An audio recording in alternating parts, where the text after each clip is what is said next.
congratulations po. Direct, sobrang ganda ng transition ng bawat eksena, especially yung flashback na they're connected pala sa bawat eksena. But I just want to know po, since you mentioned earlier na parang 12 days lang to na shoot, sa mga cast po, may mga na-discover pa ba kayo while filming this?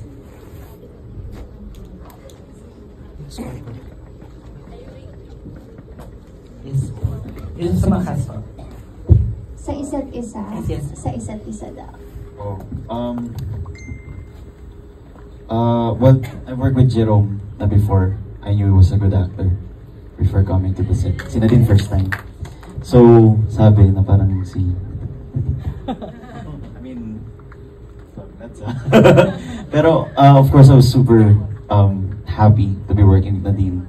Especially with this type of gantong klaseng intimacy sa characters namin. I learned that I saw Nadine's process and I saw how she would take on the role. What I learned about Nadine is that I find this hard. Medyo for me mahirap na you take on a role so hubarin mo siya after pagka-cut. For Nadine, I don't think nahihirapan siya dun. Parang ang dali niyang hubarin, tapos ipapasok niya. Nagpa 5-4-3-2 pa lang si yung AD namin. I saw that for the entire shoot day namin with Nadine, and I really admire that. I hope I can do that more. As per Jerome, a lot of it kasi is physical. Lalo na't may altercation. May ano kami ni Jerome kanina, may sa series, may pasuntukan kami. Mahirap kasi siyang i-prepare sa character kapag kailangan physically fit ka for it. And kita mo yung dedication ni Jerome with it. And it's always just a pleasure to be working with these type of actors. And of course with Direct Ray. And dami veterano sa show. So it feels such an absolute honor. I remember going into the set, lagi akong parang, shit na, may kita ko yung set, makita ko yung ano. Especially yung crew. Crew was wild. Hindi, mag-kick out na ako. Pero yun, it's just para siyang laro for me. So I was just really happy to be on set majority of the time.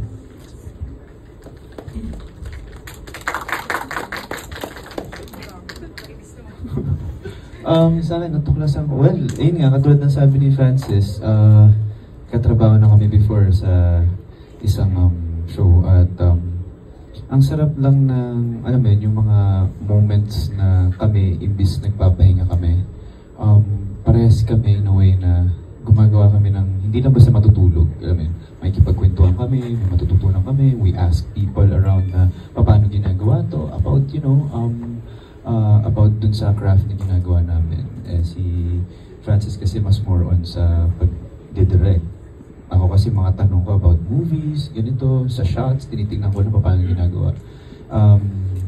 Yun, dun ko natuklasan na parang ang sarap din pala na nakatenga kasama si Francis na kumentuhan lang kami. Actually, alam niyo ba, ito, off topic lang sa ano, si Francis pa una sa akin nag-pitch nung Safe Skies Archer eh. Yan, nagulat ako, sabi niya pa sa akin, alam mo ikaw na, sabi ko, 3 buwan na ako hindi na binabalikan ng Viva. So, ayun lang, kinuwento niya sa akin, dami pinag-kuwentuhan. Anyway, ayun, so bumalik naman. Natuklasan ko din na kay Nadine, actually, alam naman natin yan, may kanya-kanya naman ng sinasabi mga tao, hindi natin alam, kahit sa akin, kung ano.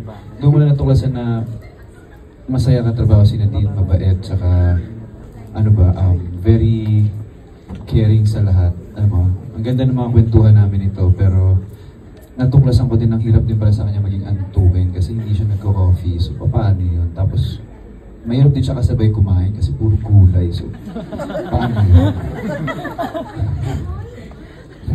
Mahirap din maging kasama sa kasi niya. Alam mo, kung ikaw magpapakain ka, iisipan mo siya, kailangan gulay. Ano to? Naalala ko na nagpa-pizza. Ayaw nga pala kailangan itong gulay. Sino yung gulay yan? Uy, pansit canton pa. Naalala ko nung kumakain kami ng... Kumain sila ng pansit canton, hindi na ako niyaya. Ako yata nasa labas ng kwentuhan. Sa commissioner sa kanya na parang ganito-ganyan.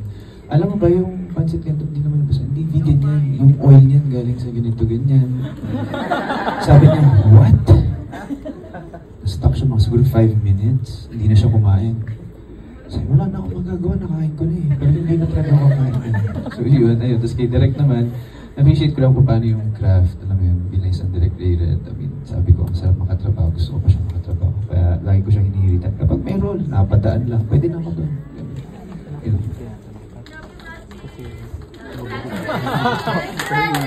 Thanks sa paglaglag ha.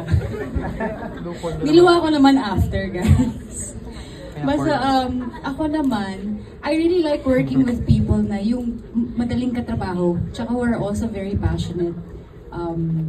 Kasi yung mga eksena nga namin, lagi pong mainit, lagi kaming nasa labas, ganyan. Really harsh conditions. Pinakamahirap dun yung mainit for everyone. Kasi yung init po talaga nung time na yun, yung nakakapanghina na init. So, ang hirap magtrabaho, lalo na if you have to stay outside for a very long time for the scenes, lalo na sa kotse, napakainit po talaga nun. Pero, gusto ko silang ka-work kasi walang nagrereklamo. Even the prod, as in, kahit gaano po kainit sa labas, walang nagrereklamo. Everyone is just very passionate and focused on finishing the scene with flying colors, diba? Tapos, yung kay Francis, sobrang bilib po ako sa kanya nung nag-prosthetic siya, yung naka-cover yung eyes niya. Ako talaga kasi ang fear ko is mabulag. So siya not being able to see for more than 8 hours. Nag-prosthetics po siya, nag-umpisa siya umaga or tanghali.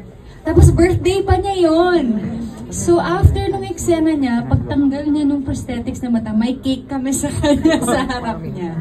So you can only imagine kung gaano kahirap na, alam mo yun, makikipag-usap ka sa mga, nakapikit ka lang the whole day. Ako magpapalasyas lang ako 1 hour, hindi ko kaya.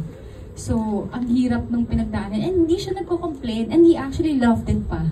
Parang for him, it's a good experience nga. And kay Jerome naman, you know, kahit gaano kahirap yung naging eksena namin sa yung fight scene. Yun nga, maalikabok, mabato. Wala, as in, no one was really complaining. Ang hirap lang nila nakatrabaho kasi tawa kami ng tawa. So before every scene, pag may nagsabi ng joke or may naisip na thought, natawa na yung isa, magtatawanan na kami. So we have to wait until it's gone bago kami makapush through the scene. But super love working with everyone. Congratulations po. We're expecting for part 2. Thank you. That was Pao Canyamo, a content creator. Next, we have Jojo Pandanigan of Right.